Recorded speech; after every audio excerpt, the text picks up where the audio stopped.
This is probably one of the most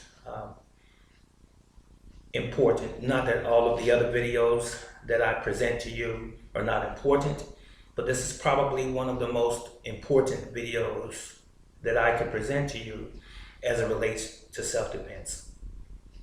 I know that we watch movies, television, and sometimes we can become delusional. We could be thinking that just what we see on television or even in martial arts movies, or having that uncle that showed us a little boxing skills, whether you be male or female,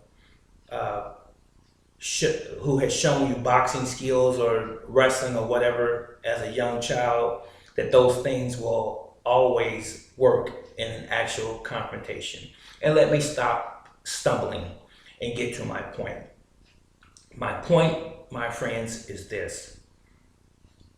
Even though you may have training in martial arts, understand this. Don't be deceived about how good you are.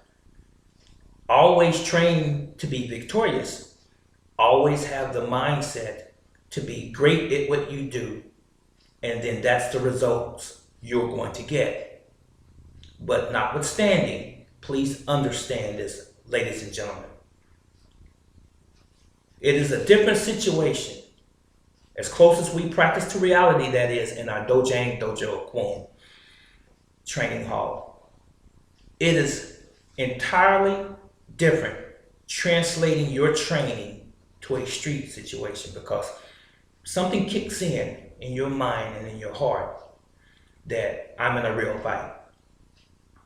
And if you were not given the proper tools, or if you have not been training on the tools that were given to you, you could be in a world of hurt. So what I'm saying is this. When you strike an opponent in the street, you want to get immediate results. Punching a man, for example, in his pectoral majors, his chest muscles, and you're a female and you weigh 100 pounds, 110 pounds, more so than not, it's going to not be effective. You want to hit that man in the throat, hollow of the throat, fish hooking, up close and personal, in and down. You want to use the Y of the hand to the throat. Why? That's oxygen. That relates to life. You have to breathe. Stop that, you stop him or her, for that matter. So you want to focus on only vital targets, or primarily vital targets. If you're early in your martial arts training, you definitely want to think vital targets first. Okay? If you're an individual who has not started martial arts, or you're not doing martial arts whatsoever, you have no fighting experience whatsoever, think of this. These are something, or I should say, this is something that you can use. It's called a Y, shaped like the Y, the letter Y. Okay? Get close enough. This is always exposed. People don't walk around with pads on their throat or their neck. Okay? The Y of the hand. The Y of the hand towards the throat. And if you get to a certain point where it becomes very, very violent, you can even take your fingers and pinch, collapse his throat. Okay? You can do that also. Of course, the other thing would be the eyes. If they can't see, they can't pursue you. If you have to, these techniques we don't use unless it's absolutely necessary. These techniques, we call them vital spots, because it's vital for your survival, okay? And it's vital to them as well. It's vital for you to get out of that situation and preserve you. And it's vital for them because they don't want to be damaged like that. But punch a man in his forehead right here. Punch him in his forehead and you are a woman again, or you are a man who, or even a child that doesn't have martial arts training or adequate training at all in self-defense, you're usually going to have that individual become more agitated, and they become even more aggressive towards you and possibly hurt you really, really bad, if not kill you. So in a very violent situation, throat, eyes, temple. The temple is right outside of the eye right here. It can cause temporary blindness, paralysis for a moment to this side of the face, okay, blurred vision, and so forth.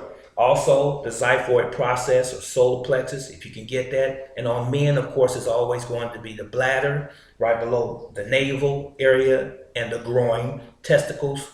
You can throw a knee to that area, real easy, male or female, you can do that to a man. And you can strike with a upward hammer fist or a ridge hand, yakudo, to that same area.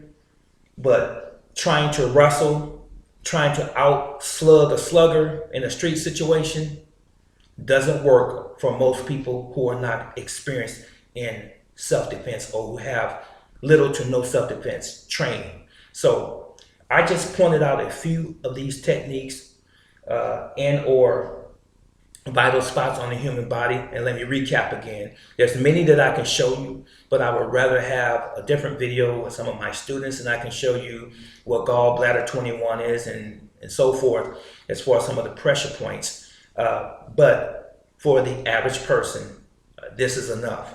Throat, okay, the hollow of the throat, that's where your clavicle or your collarbone is, that space right in between. If a person grabs you, 2 fingers here, just hook down and push down really hard, stop. Throat, a strike with a knife type of technique or the Y of the hand here. You can strike to the temple with this technique, a back fist. You can strike to the eye with 1 finger, a thumb, a spear hand. You can strike to the nose, under the nose, with a palm strike. You can strike on top of the nose with the hammer strike, like so, on top of the nose. The eyes will tear up, the nose will bleed, and so forth. You can strike right here, what we call the mental nerve, on the edge of the chin, right below the crest of the lip. That's the mental nerve. You can strike that in a downward strike that could potentially knock your opponent out. But we will investigate and reiterate some of these techniques along with some other techniques that you can do for practical self-defense and some very up-and-coming videos with some of my students. And until then, think about these things. If you're in a very violent situation again, always resort, first of all, to vital targets against your opponent. This is Grandmaster Stroud, also called Brother Teacher. Yahweh love you, and I love you, and I'll see you in the next video. So long.